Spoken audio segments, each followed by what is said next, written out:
मेरे प्यारे बच्चों, नमस्कार। आप सभी को UP police constable super set में आप सभी का स्वागत है। आप लोगों की बहुत दिनों से डिमांड चल रही थी कि अभी जी 25 में 25 कराओ। तो मेरे दोस्त, आज यूपी पुलिस कांस्टेबल का जो सेट है इसमें पूरे 25 सवाल में उठाने लग रहा हूँ। कुछ सवाल बहुत खतरनाक हैं।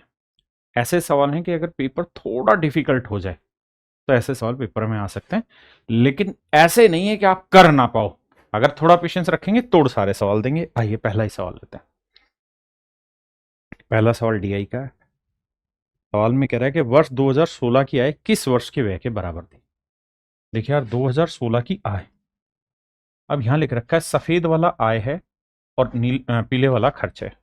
तो कह रहा है 2016 की इनकम किस साल के खर्चे के बराबर है। तो 2016 की इनकम है ये 50। अब हमें देखना कि 50 खर्चा किसका, यानी येलो कलर 50 में कहीं आ रहा है। तो आप कहेंगे 2019 में जो येलो कलर आ रहा है, यानी जो खर्चा आ रहा है वो भी 50 है। इनकम 2016 में 50 है और 2019 में खर्चा 50 है। तो मेरे प्यारे बच्चों, मेरा राइट आंसर आएगा 2019, ऑप्शन बी। कह रहा है study the given bar graph carefully and answer the following question. देखिए मेरे दोस्त, what is the ratio of number of companies with more demand than production to the number of companies with more production than demand. दो चीजें।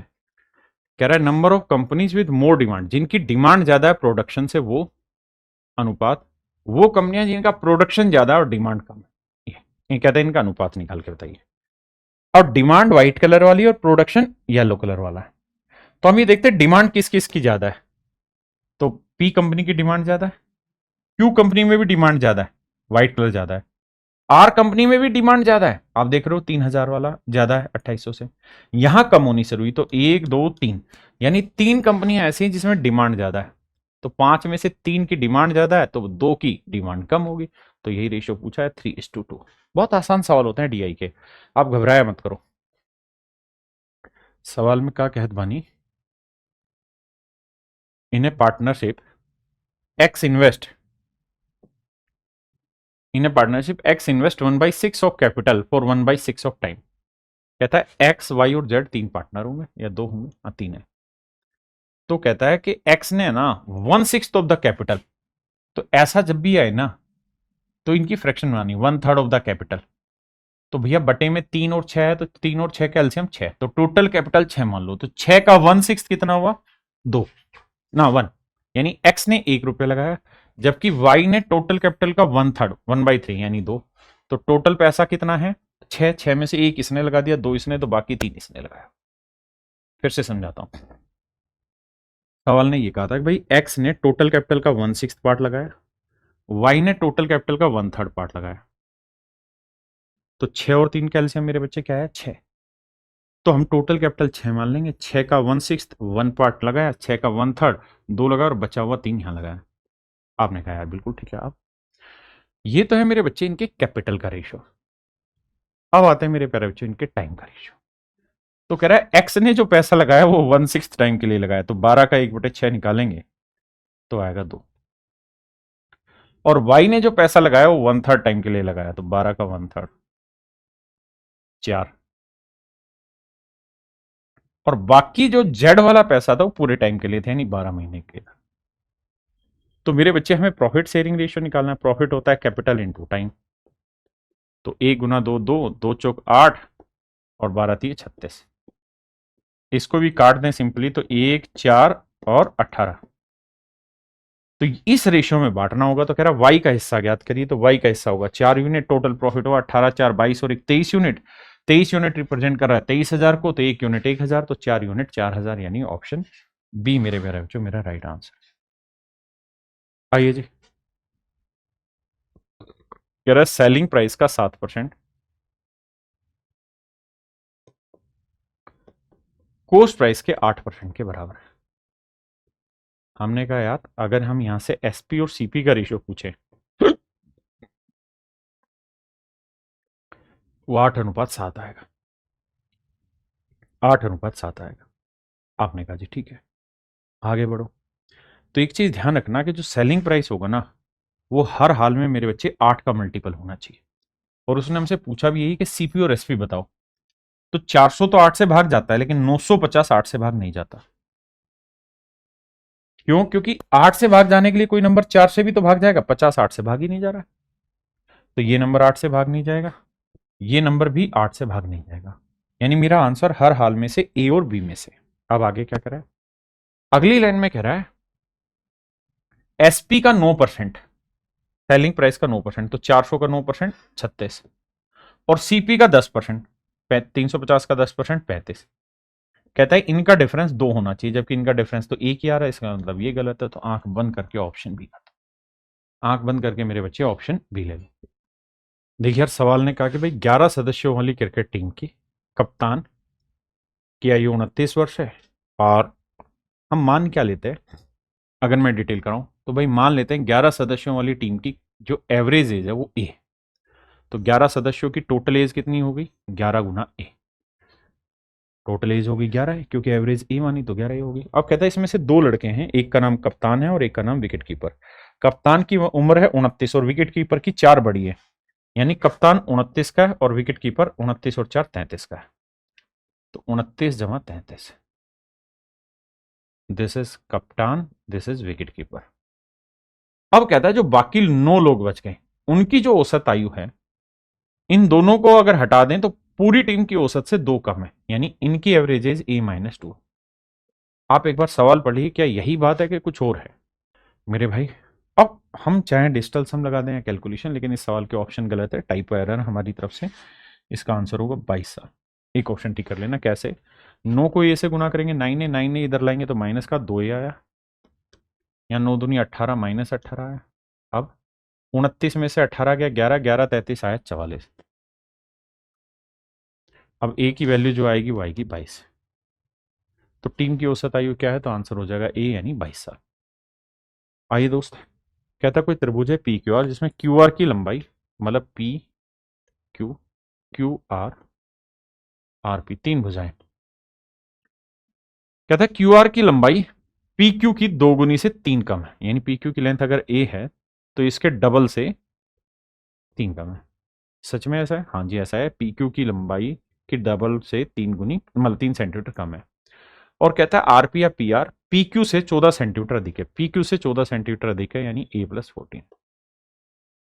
अब मुझे और आपको मिलकर ये पता है कि भाई त्रिभुज का परिमाप दे रखा है उसने, कितना दे रखा है जी, सब 55 दे रखा है, तो जोड़ेंगे तो 1 2 3 और 1 4 है, और 14 में 3 क्या 11 बराबर 55 है, तो 11 उधर जाएगा 44, तो ए की वैल्यू आ जाएगी 11। अब 11 आ गई तो उसने सबसे छोटी पूछी थी शायद, तो ए की वैल्यू 11, वही मेरा आंसर, ऑप्शन बी। देखिए दोस्त सवाल क्या कह रहा है, कहता है यार कोई पैसा है 4 साल में तो हो गया 700 रुपये, यानी प्रिंसिपल पी है, 4 साल के बाद हो गया 700 रुपये, और अगले 4 साल में, यानी यहां से 8 साल, तो अगले 4 साल में हो गया 1000 रुपये। अब हमें ये देखना है यहां पे कि भाई 4 साल में 700 से 1000 हो गया, 4 साल में 700 से ये 1000 हो गया, तो 700 से 1000 हो गया, मतलब 1000/700, तो इसका मतलब हम ये कह देंगे कि हर 4 साल में 10/7 गुना हो रहा है। तो अगर प्रिंसिपल पी है तो 4 साल में 10/7 गुना हुआ होगा, और होके हो गया 700, तो आंसर निकालेंगे तो 7 7 49, मतलब 490, यानी प्रिंसिपल 490। भाई कहते हैं 1 मीटर भुजा वाले घन को 10 सेंटीमीटर भुजा वाले छोटे घनों में काटा जाता है, कितने घन बन जाते हैं? तो 1 मीटर में कितने सेंटीमीटर होते हैं, 100 सेंटीमीटर, तो जो क्यूब होगा, क्यूब का वॉल्यूम होता है साइड का क्यूब, तो 100 का क्यूब, ये होगा सबसे बड़े वाले घन का वॉल्यूम, और जो छोटे वाला घन है उसकी साइड है 10, तो उसका वॉल्यूम होगा 10 का क्यूब। जब भी पिघलाने की बात आती है, रिकास्ट करने की बात आती है, तो इसका मतलब हमें हमेशा वॉल्यूम लेना चाहिए। अब काटेंगे तो 3 जीरो कट जाएंगी, 3 जीरो में मेरा आंसर आ जाएगा, ऑप्शन बी। आइए देखिए मेरे भाई, सवाल में कह रहा है कि 2 आदमियों का वेतन समान, यानी 2 आदमियों का टोटल जो सैलरी वो सेम है। जो पहला आदमी है, एक पहले वाला जो आदमी है, उसको अपने मूल वेतन पे 65% भत्ता मिलता है। इसका मतलब जो भी पहले आदमी का बेसिक पे होगा, लेट से ए है उसका बेसिक, तो इस पे 65% उसे एक्स्ट्रा अलाउंस मिलेगा, तो उसकी सैलरी बैठेगी 165% ऑफ ए। भाई सैलरी ऐसे ही तो होती है, कि एक तो बेसिक हिस्सा हुआ, उसके ऊपर वो कुछ डियरनेस अलाउंस ले रहा है यानी भत्ता ले रहा है, तो वो जोड़ देंगे तो ये उसकी टोटल सैलरी है। कहता है जबकि अगर हम बी की बात करें ना, दूसरे वाला, तो उसे जो भत्ता मिल रहा है वो मिल रहा है 80%, तो उसकी सैलरी बैठेगी 180%। यानी आपकी जो बेसिक होगी उसमें कुछ एक्स्ट्रा अलाउंसेज होंगे। अगर काट पीट करें, 5 से काटे, 5 3 15, 5 30, 5 3 15, 5 एकम 5, 31 36, तो ए और बी की बेसिक सैलरी का जो रेशियो आएगा वो 36 31 आएगा। लेकिन कट तो रहा ही नहीं है यार किसी, 5 3 15, अच्छा 5 3 15 आएगा, सॉरी भाई 5 3 15, तो 3 से काटा 11, 3 से काटा 12, माफी चाहता हूँ भाई, तो 12 11 इनका रेशियो आ गया। बेसिक सैलरी का जो रेशियो आएगा वो 12:11 है। हाँ जी, पूछ रहा है यार इनका एचसीएफ बताओ। जब भी आप किसी फ्रैक्शन का एचसीएफ लेते हैं ना, तो हमेशा ऊपर वालों का एचसीएफ लेते हैं, न्यूमरेटर का, अंश का, तो एचसीएफ लेना है 1 2 3 4 का, और नीचे वाले का मेरे बच्चे हमेशा एलसीएम लेते हैं। तो एलसीएम देखें तो 2 3 4 5, इसका एलसीएम लेना है। तो एचसीएफ ऊपर वाले का 1 है और नीचे वाले का एलसीएम आएगा 60, क्योंकि 5 और 3 का 15 और 2 मतलब 15 गुना 4 60, एलसीएम आया 60। कहते हैं यार एक धनराशि साधारण ब्याज पर 5% की दर से एक सर्टेन कोई टाइम होगा, उस टाइम में 3 गुना हो जाती है। उसी टाइम में ये पैसा 6 गुना करना हो तो क्या रेट करनी होगी? तो आप ऐसे देखिए यार, 5% है ना, मतलब थोड़ा दिमाग दौड़ाया तो 5% की फ्रैक्शन 1/20, तो यानी कोई प्रिंसिपल अगर 20 यूनिट है और मैं इसे 3 गुना करना चाहता हूं, तो आप कहेंगे ये 60 हो गया। भाई यही तो कह रहा है कि कोई पैसा 5% की रेट से 3 गुना हो गया। मैंने 5% की सिंपल फ्रैक्शन निकाल दी, एक आई, मतलब 1/20 आई। 1/20 का मतलब ये कि अगर प्रिंसिपल 20 होगा ना, तो 1 साल का ब्याज हुआ 1 रुपए। अब कह रहा है कि यार 3 गुनी हो गई, तो मतलब 20 से 60 हो गई, तो 40 रुपए आपको ब्याज कमाना पड़ा। 40 रुपए क्या कमाना पड़ा? ब्याज। टाइम मान लेते हैं T साल है।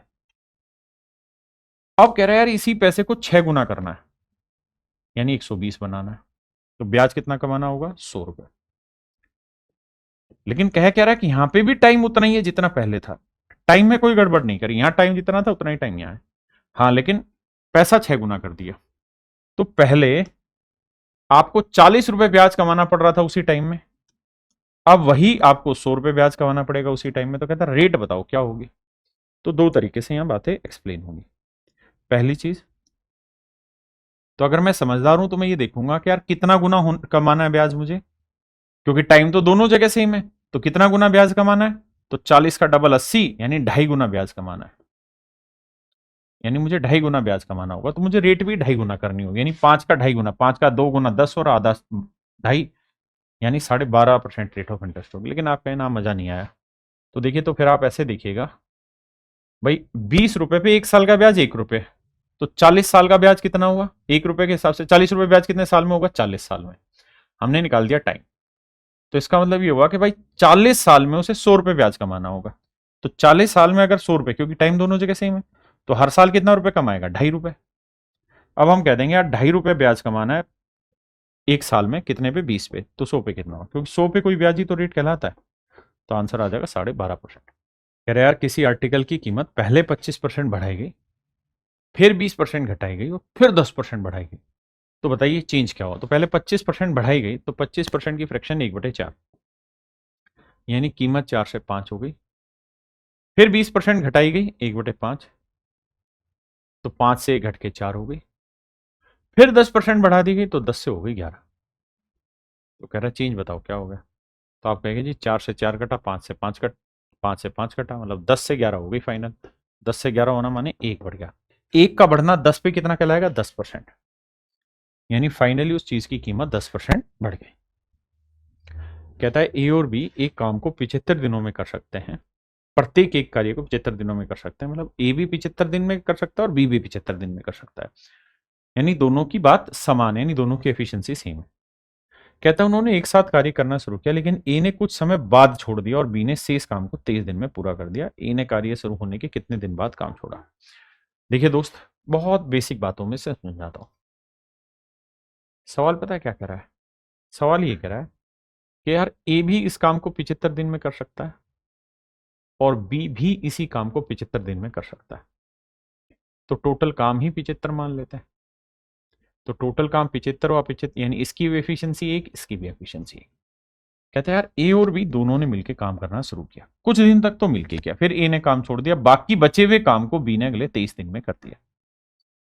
तो मेरे दोस्त 75 काम में से बी एक दिन में एक कमाएगा, तो 23 दिन में 23 काम कर दिया होगा।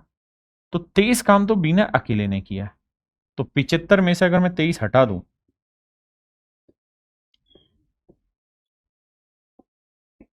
तो 5 में 3 गया 2, 7 में 2 गया 5, तो 52 यूनिट काम बचा हुआ। तो ये 52 यूनिट काम जो है ना मेरे भाई, ये किसने किया होगा? ए और बी ने मिलके। तो एक और एक 2 यूनिट एक दिन में, तो 52 यूनिट करने में लगेंगे 26 दिन। यानी 26 दिन तक ए और बी ने 7 काम किया होगा। तो ए ने कितने दिन बाद काम छोड़ा? 26 दिन बाद। और यही आपसे सवाल में पूछा हुआ है कि ए ने कब काम करना छोड़ दिया। देखिए मेरे भाई, ध्यान से समझिए, ना आए तो मुझे बताना, फिर और तरीके से समझाऊंगा। सवाल में कह रहे एक दुकानदार है, वो एक आर्टिकल पे ना अंकित मूल्य पर 10% का डिस्काउंट देता है। 10% का डिस्काउंट मतलब बना कि मार्क प्राइस 10 है, तो 10 की चीज 9 में बेची गई। साथ में कहता है कि यार जिस रेट पे चीज बेची उसने, मतलब जो डिस्काउंट के बाद जो कीमत थी, उस पर 8% का बिक्री कर लगा दिया। आप जानते हैं 4% की फ्रैक्शन 1/25, तो 8 हुआ डबल, यानी 2/25। यानी अगर 25 था तो 2 फालतू लेके 27 में चीज बेची उसने। हमने कहा ठीक है। तो यानी अगर आर्टिकल का मार्क प्राइस 250 था, तो बेसिकली वो जो चीज़ बेची है वो 9 गुना 27 यूनिट में बेची है। जबकि एक्चुअल में कह रहा है वो जो चीज़ बेची गई है ना, वो बेची गई है मेरे भाई 34,020 में। तो 9 गुना 27 रिप्रेजेंट कर रहा है 34,020 को। तो सवाल में कह रहा है कि भैया मार्क प्राइस बताओ, यानी 250 की वैल्यू बताइए क्या होगी। देखो दोस्त, आराम से बात को समझते हैं, बहुत प्यारा सा सवाल है, दिक्कत वाली कोई बात ही नहीं है। कैसे कोई बात नहीं है, देखिए ध्यान से। अब अगर मैं इसे डिजिटल सम से जाऊं या काटने पे जाऊं, तो काट भी सकते हैं, सवाल सोल्व भी कर सकते हैं। अब मेरे बच्चों बड़े ध्यान से मेरी बात सुनना, क्या कि कैसे करें इसको। एक तो तरीका है कि मैं 9 से पहले काट लूं, फिर मैं 27 से काट लूं, और फिर जाके मैं अल्टीमेटली आंसर फाइंड आउट करूं। एक तरीका वो है। दूसरा, अगर आप थोड़े से समझदार हैं तो आप जानते हैं एक जीरो ये, एक जीरो ये, यानी सवाल में 2 जीरो तो आएंगी आएंगी। फिर 25 को 2 से किया 50, एक जीरो और आ गई, और फिर यहाँ आएगा 5। इसके बाद कुछ और चीजें आएंगी, और बटे में यूनिट डिजिट पकड़े तो 9 7 63 3। अब आंसर में 3 जीरो तो आएंगे आएंगे। अब ये बताइए 3 को किससे गुना करें कि इकाई अंक 5 आ जाए? तो आप कहेंगे 5 से गुना करेंगे। तो इस सवाल के आखिरी 3 डिजिट जीरो होंगे, और उसके बाद का इकाई अंक 5 आएगा, और वो एक ही ऑप्शन है, that is option D. Point को बड़े ध्यान से समझना, मैं क्या कह रहा हूँ फिर से देखिए ध्यान से। मैंने ये कहा बड़ा सिंपल ही आपको कि भाई खेल समझना होगा, कैलकुलेशन का करनी नहीं है, समझनी है। देखो यार, एक जीरो और एक जीरो, ये 2 जीरो तो सर्टेन हो गई। अब बचा 25, 25 को 2 से गुना करेंगे, 25 दूनी 50, जीरो हासिल 5। अब यहाँ जीरो ही है तो ये 5 आ गया। इसके बाद कुछ आया होगा, लेकिन इतनी बात क्लियर है। अब 9 7 63, नीचे यूनिट डिजिट आया 3। तो जो भी आंसर होगा उसमें 3 जीरो तो आएंगी आएंगी। अब सोचिए 3 को किससे गुना करें कि 5 आए? तो आप कहेंगे 5 से गुना करके। तो सवाल के आखिरी 4 अंक 5 3 बार जीरो, वो एक ही ऑप्शन था, तो वही मेरा आंसर हो। कह रहा है 2 रेलगाड़ियां क्रम से इतनी इतनी की स्पीड से समान दिशाओं में चलने लग रही है, और तेजी से चलने वाली रेलगाड़ी धीमी से चलने वाली रेलगाड़ी में बैठे एक व्यक्ति को इतने सेकंड में पार करती है। तेज गति से चलने वाली रेलगाड़ी की लंबाई ज्ञात करिए। देखिए मेरे दोस्त, जब 2 रेलगाड़ियां आपस में चल रही होती हैं, जैसे मान लीजिए एक गाड़ी ये है, ये वाली एक रेलगाड़ी, ठीक है, और ये है दूसरी रेलगाड़ी, दोनों सेम डायरेक्शन में जा रही है। जब एक ट्रेन दूसरी ट्रेन में बैठे हुए आदमी को पार करती है, तो किसको पार कर रही है? बैठे हुए आदमी को पार कर रही है, मतलब एक किस्म से एक पॉइंट को पार करने लग रही है। कहता है 2 रेलगाड़ियां जिनकी चाल 59 किलोमीटर पर आवर और 32 किलोमीटर पर आवर, तो ये फास्टर ट्रेन है, इसकी लेंथ मैं एफ मान लेता हूं, ये स्लोअर ट्रेन है, इसकी लेंथ एस मान लेता हूं। तो सवाल में मुझे क्या कहा उसने? सवाल ने कहा तेजी से चलने वाली रेलगाड़ी धीमी गति से चलने वाली रेलगाड़ी में बैठे एक व्यक्ति को, यानी इस ट्रेन में कोई आदमी बैठा होगा, इसको ये वाली ट्रेन पार कर रही है, फास्ट चलने वाली। तो अगर फास्ट ट्रेन इसको पार करेगी, ये फास्ट ट्रेन है, और अगर ये इसे पार करेगी, तो कितनी दूरी चलेगी? जितनी फास्ट ट्रेन की लेंथ है, फास्ट ट्रेन की लेंथ जितनी दूरी चलेगी। फार्मूला होता है डिस्टेंस का स्पीड इनटू टाइम। अब फास्ट ट्रेन की कितनी लेंथ है? एफ मान रखी है, स्पीड दोनों सेम डायरेक्शन में जा रही, तो रिलेटिव स्पीड 59 में 32 गया तो आया कितना 27 किलोमीटर पर आवर, मीटर पर सेकंड बनाएंगे 5/18। और टाइम की अगर बात करें मेरे बच्चे तो 16 सेकंड में पार करती है। तो 9 दूनी 18, 9 तिया 27, 2 8 16, 8 5 40, तो 120 मीटर। तो ऑप्शन डी मेरे प्यारे बच्चों मेरा राइट आंसर होगा। ऑप्शन डी मेरे बच्चे मेरा करेक्ट आंसर होगा। आइए जी, देखिए मेरे भाई, कहता है ए ने एक आर्टिकल जिसका मूल्य 50 रुपए है बी को 20% लाभ पर बेच दिया। यानी 50 रुपए का कोई आर्टिकल था ए का, उसने इसे 20% प्रॉफिट में बी को बेच दिया। 20% की फ्रैक्शन 1/5, यानी 5 की चीज 6 में बेच दी। कहता है बी ने वही आर्टिकल 25% प्रॉफिट पर सी को दे दिया। 25% की फ्रैक्शन 1/4, यानी बी ने यही चीज 5/4 में बेच दी। और सी ने उसे 40% लाभ पे डी को बेच दिया। 40% की फ्रैक्शन 2/5, यानी सी ने 5वीं चीज खरीदी तो 2 लाख का लाभ लेके 7 में बेच दी। और सवाल में यही पूछ रहा है कि भाई डी ने कितने में खरीदी। तो देखिए यार, 5 से 5 गया, बिल्कुल ठीक है। अब 5 से काटेंगे 10 आया, 10 चिंग 60, 60 को 4 से काटेंगे 15 आया, और 15 को 7 से गुना करेंगे 105। यानी डी ने वो आर्टिकल कितने में खरीदा होगा, 105 में। मतलब बहुत दिमाग लगाने की जरूरत नहीं, बेसिक कैलकुलेशन सीधा सीधा कर दे रहे हैं। देखिए मेरे बच्चे, सिंप्लीफिकेशन का क्वेश्चन है। एक फार्मूला रहता है क्या, ए प्लस बी का whole square plus A minus B का होल स्क्वायर। ये बेसिकली इक्वल होता है twice of A square plus B square. लेकिन मेरे बच्चे, अगर ए प्लस बी का होल स्क्वायर माइनस हो ए माइनस बी का होल स्क्वायर, तो this is equal to 4ab। ये होता है मेरे प्यारे बच्चों 4ab। अब अगर ध्यान से देखेंगे तो ए प्लस बी का whole square minus A minus B का whole square, A plus B का whole square minus A minus B का होल स्क्वायर, ये बेसिकली इक्वल होगा 4 times of A into B. और ये ए था, ये बी था, तो नीचे ए इंटू बी है, तो ए बी से ए बी कट गया, 4 मेरा डायरेक्ट आंसर आ।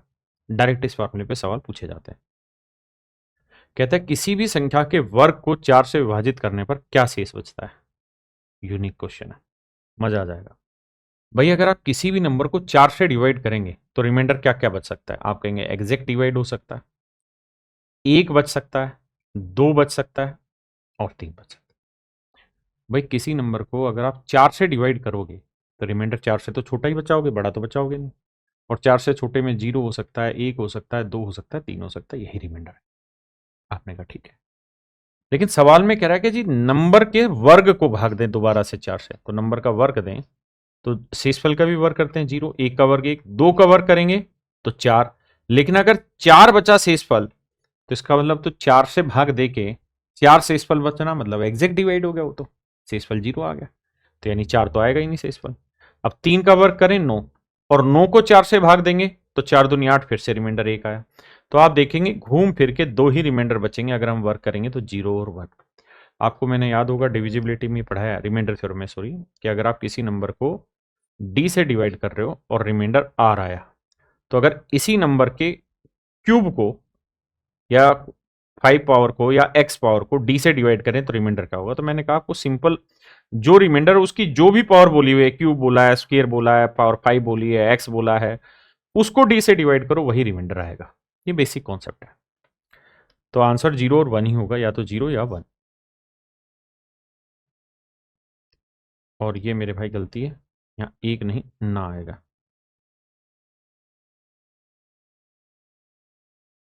तो आंसर होगा या तो 1 होगा या फिर 0 रिमाइंडर, इन दोनों में से कोई एक आएगा। देखिए यार, सिंप्लीफिकेशन का क्वेश्चन है। यहाँ है 512, 512 का क्यूब रूट होता है 8। यहाँ 256, 256 का क्यूब रूट ना वर्गमूल होता है 16, तो 16 8 128 आया। यहाँ बात करें 343 का क्यूब रूट होता है 7, 289 का वर्गमूल होता है 17, तो 17 7 कितना होता है भैया, 119। तो 128 बड़ा हुआ 119 से, तो यानी पहली स्टेटमेंट ठीक है, पहली स्टेटमेंट तो जस्टिफाई होती है।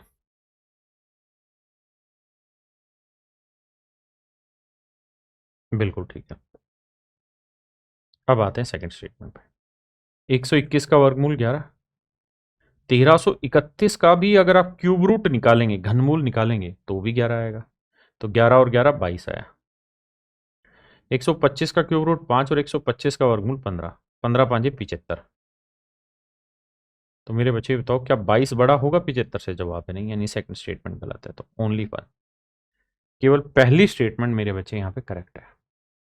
कहता था square root of any prime number, किसी भी अभाज्य संख्या का वर्गमूल। तो मेरे बच्चे अभाज्य संख्या एक ऐसा नंबर होता है जिसका कोई टुकड़ा होता ही नहीं है। अगर उसका टुकड़ा होता ही नहीं है तो उसका स्क्वायर रूट भी परफेक्ट कभी नहीं निकलेगा।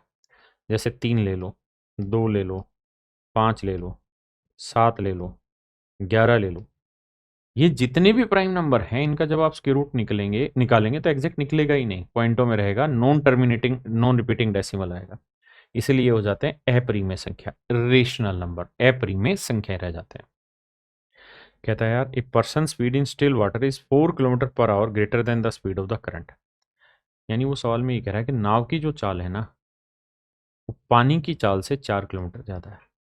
मैंने बोट की स्पीड b मान ली, वाटर की स्पीड w, तो बोट की स्पीड वाटर प्लस 4।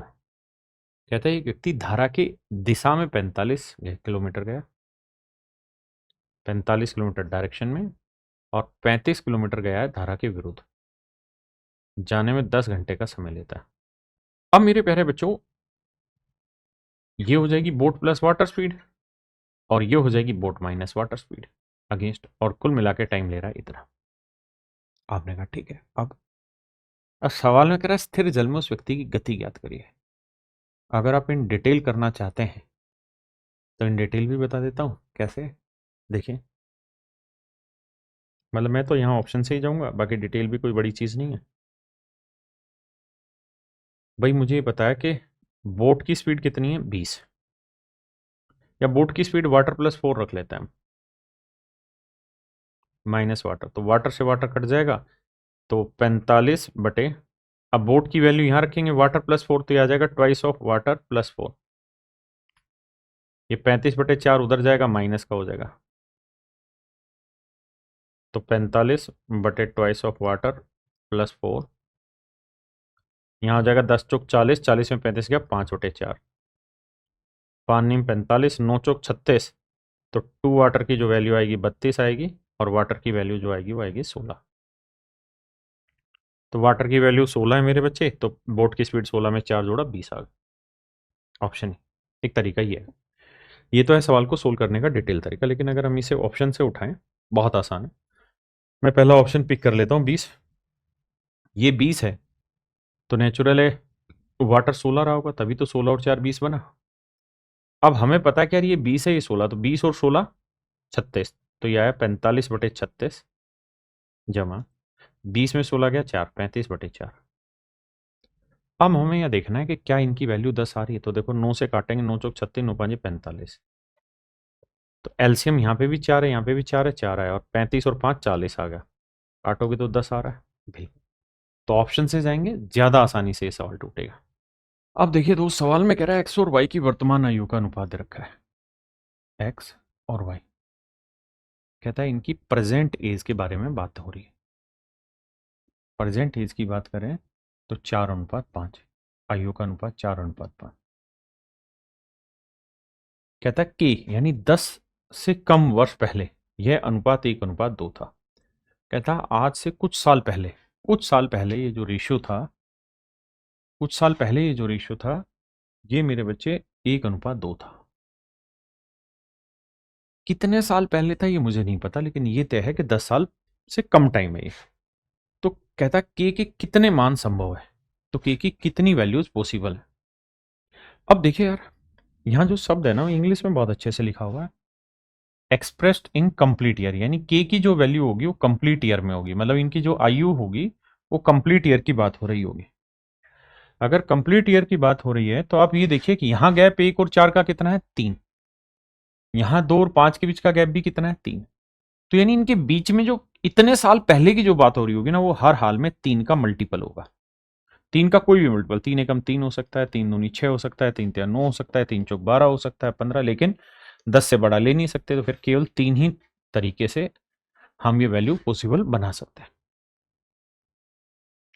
कह रहा है यार इनको सोल्व करो, नहीं इनके बीच का मध्य समानुपाती ज्ञात करिए। देखिए यार दो नंबर है ए और बी, अगर हमें इनका मीन प्रपोर्शन निकालना है तो मीन प्रपोर्शन का तरीका होता है दोनों नंबर का प्रोडक्ट करके स्क्वायर रूट। तो इन दोनों का प्रोडक्ट करके स्क्वायर रूट निकालना है राजा।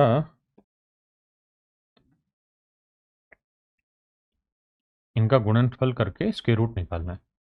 तो ये ए माइनस बी, ए प्लस बी, ए माइनस बी ए प्लस बी क्या होता है मेरे प्यारे बच्चों, ए स्क्वायर माइनस बी स्क्वायर। तो इसका वर्क करेंगे 3√11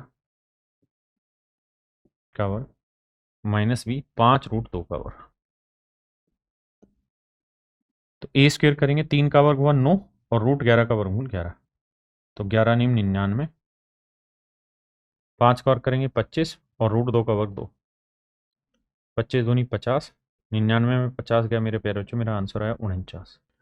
अब मेरे बच्चे मुझे क्या करना है, इनके प्रोडक्ट का स्क्वायर रूट। तो प्रोडक्ट ये आया तो इसका वर्गमूल निकालेंगे, 49 का वर्गमूल आ गया 7, यानी ऑप्शन ए मेरा राइट आंसर।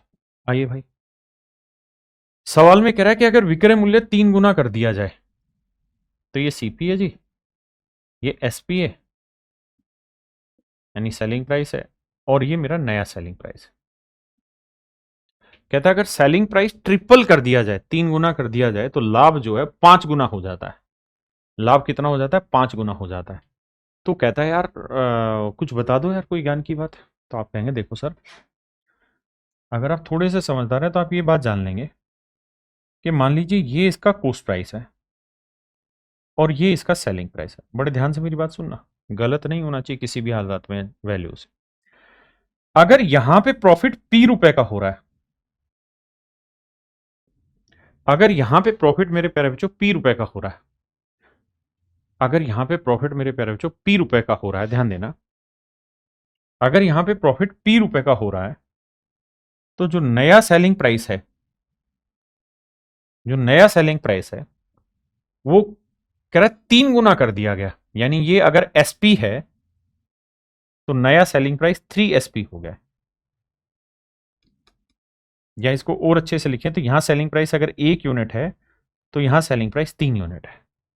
लेकिन कह रहा है ऐसा करने की वजह से प्रॉफिट 5 गुना हो गया। यानी अगर यहां प्रॉफिट पी रुपए हो रहा था तो अब जो प्रॉफिट हो रहा है ना वो 5 पी हो रहा है। तो भाई एक बात समझो, पी रुपए तो यहीं तक कमा लिया था, तो इसका मतलब यहां से यहां के बीच में जो प्रॉफिट आपने कमाया होगा वो 4 टाइम्स कमाया होगा, यानी 4 पी कमाया। पहले इस बात को पढ़े। सवाल में कह रहा है हमने कोई चीज खरीदी, किसी अमाउंट में बेची तो पी रुपए का प्रॉफिट हुआ। अब कह रहा है सेलिंग प्राइस 3 गुना कर दिया। तो मैंने समझाने के लिए कहा कि भाई पहले सेलिंग प्राइस 1 था तो अब सेलिंग प्राइस हो गया 3। बिल्कुल। अब कह रहा है कि अगर उसका प्रॉफिट 5 गुना हो गया, यानी पहले प्रॉफिट पी था तो अब हो गया 5 पी। तो एक बात समझो क्या, कि पहले पी था 5 पी तो 4 पी, अब एक्स्ट्रा प्रॉफिट हो गया, यहां से यहां में 4 पी का प्रॉफिट आया।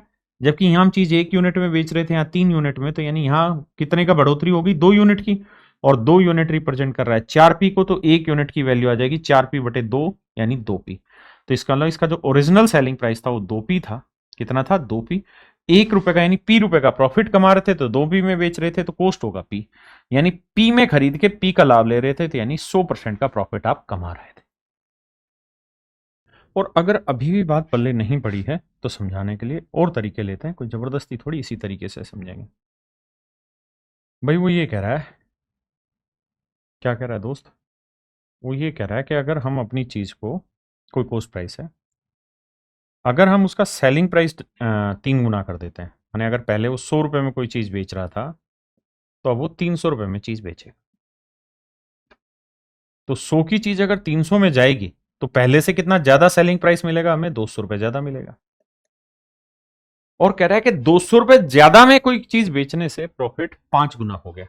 तो मतलब अगर पहले प्रॉफिट यहां 1 गुना था तो अब जो प्रॉफिट हो गया वो 5 गुना हो गया। तो 5 में एक प्रॉफिट पहले से था तो नया प्रॉफिट कितना बना, 4। यानी यहां से यहां तक का प्रॉफिट जो बना वो 4 यूनिट बना। 4 यूनिट 200 तो 1 यूनिट 50, तो यानी यहां पे प्रॉफिट होगा 50। तो 100 में बेच के 50 का लाभ था, तो खरीदा भी होगा कितने में, 50 में। 50 से 50 का लाभ मतलब 100%। तो आप ऐसे भी टैकल कर सकते हैं, और मैं इस पर ट्रिक भी बना सकता हूं, लेकिन ट्रिक जो होगा वो बेवकूफी वाली चीज है। मतलब कितनी ट्रिकें रटोगे, इसलिए कॉन्सेप्ट पे जाओ। कहते हैं यार एक ट्रेन 72 की स्पीड से चल रही है और उसी डायरेक्शन में एक और ट्रेन चल रही है। ये ट्रेन इसको 20 सेकंड में ओवरटेक कर ले रही है। तो कोई ट्रेन ओवरटेक करेगी तो कितनी दूरी चलेगी, स्पीड इनटू टाइम। अब यहां मेरे प्यारे बच्चों अगर स्पीड की बात करें तो रिलेटिव स्पीड होगी तो 72 किलोमीटर पर आवर, और यह है 36 किलोमीटर पर आवर। तो 72 में से 36, क्योंकि सेम डायरेक्शन तो बड़ी में छोटा घटाएंगे, 72 में 36 गया, 36 किलोमीटर पर आवर। मीटर पर सेकंड में बनाएंगे तो 5/18, और कितनी देर में कार्रवाई कर लेगी जी? 20 सेकंड में। 18 दूनी 36, 2 5 10, 20 ढाई 200। तो इसका मतलब मेरे प्यारे बच्चों दोनों ट्रेनों की जो कुल मिला के लंबाई होगी वो 200 मीटर हो जाएगी, दोनों ट्रेनों की लंबाई। तो चलिए मेरे दोस्त, आज के लिए इतना ही, बाकी आपसे फिर मुलाकात करेंगे। नमस्कार, धन्यवाद।